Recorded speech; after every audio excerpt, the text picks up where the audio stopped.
Hey, salut tout le monde, j'espère que vous allez bien, j'espère que vous êtes en forme aujourd'hui. Je vais vous présenter des télés pour la PlayStation 5. Alors oui, là c'est vraiment des télés qui sont pas, qui sont à tout ordre de prix. Donc on partira sur du plus gros prix, plus petit prix. Mais avant que cette vidéo commence, il faut savoir, c'est des télés exprès pour la PlayStation 5 qui sont parfaits en tout cas, ou bien calibrés en termes d'image, etc.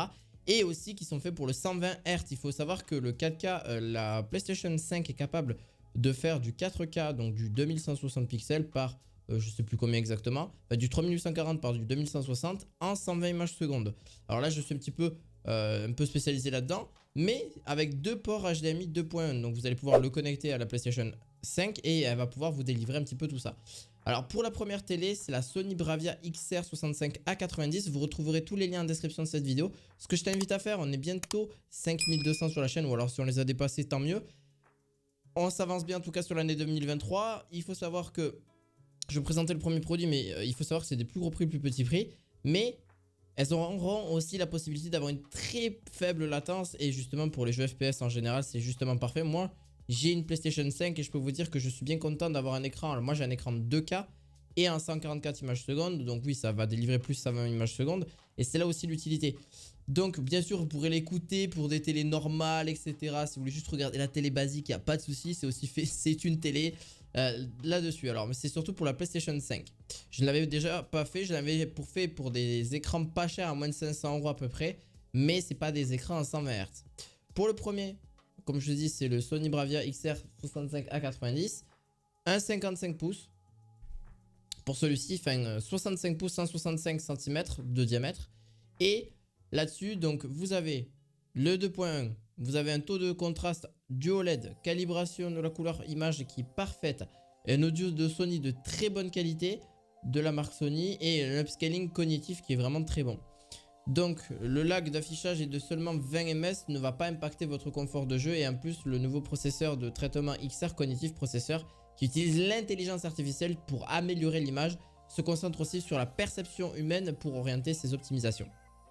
Alors pour faire simple, vous avez la dernière monture de Google TV, est plutôt ergonomique avec des contenus à portée de voix grâce à une télécommande vocale et tout ce qui s'ensuit derrière. Avec la technologie qui va derrière, vous avez un bon VRR et HFR. Donc en gros, c'est tout ce qui est image, etc. L'image passe vraiment très bien. Que ce soit en OLED, on a de très bonne qualité. J'essaierai de vous choper un peu des images avec la PlayStation 5 et une dalle qui va jusqu'à 120 Hz. C'est quand même bien en PlayStation 5 avec un HDMI 2.1. Je vous en présentais 3. Pour la deuxième télé, c'est la Samsung Q82B. Pareil, celle-ci c'est une... Pareil, celle-ci c'est vraiment la même, sauf que vous avez, elle est disponible de 55 à de 55 à 85 pouces. Celle que je vous présente fait 65 pouces exactement. Elle est de l'année 2022, donc c'est tout récent, c'est très récent. D'ailleurs, tout dépend de quand est-ce que vous écoutez cette vidéo.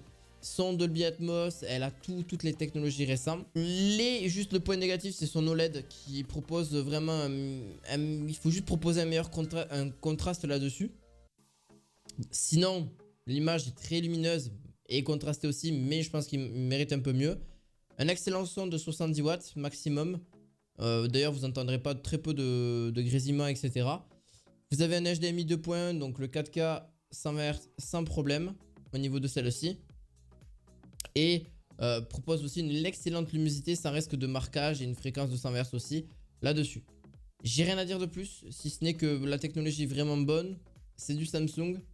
On a largement le choix aussi. Vous avez tout l'écosystème aussi Samsung qui sera connecté aussi par la suite. Vous pourrez retrouver tout ce qui est voilà, les applications pour la télé, hein, le classique, la télé, Netflix, etc. YouTube.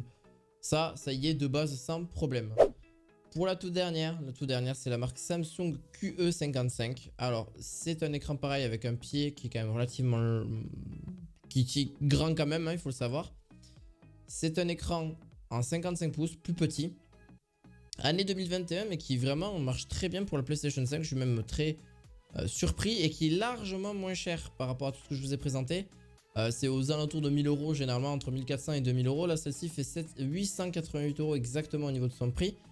Tout comme son prédécesseur, le Q80 de 2020. Donc celle-ci, c'est 2021. Ça reste vraiment une très bonne technologie, le QLED aussi. Alors c'est moins que l'OLED parce qu'on a moins d'effets noirs, etc. Mais le QLED reste quand même relativement bon. On a une présence du HDR 10+, une télécommande optimisée et universelle. Le VRR est automatique. Et une très faible latence est aussi apportée sur la PlayStation 5 et le 4K 120 bien sûr qui est disponible. Et un capteur de lumière qui peut supporter justement le HDR 10+. Voilà, on restera quand même sur une très bonne image aussi quand vous jouez sur des jeux, voilà, des jeux type The Last of Us, etc. Des jeux vraiment d'aventure ou même des jeux qui demandent un peu plus, voilà, des jeux FPS, etc. Vous avez plein de vidéos sur la chaîne sur la PlayStation 5. Je vous invite fortement d'aller voir un petit peu tout ça. Ça pourrait vraiment vous intéresser. Le lien est en description de vidéo. N'hésitez pas à mettre un petit pouce bleu, à vous abonner à la chaîne. On se retrouve la fois prochaine pour d'autres objets high-tech. À la prochaine. Ciao, ciao.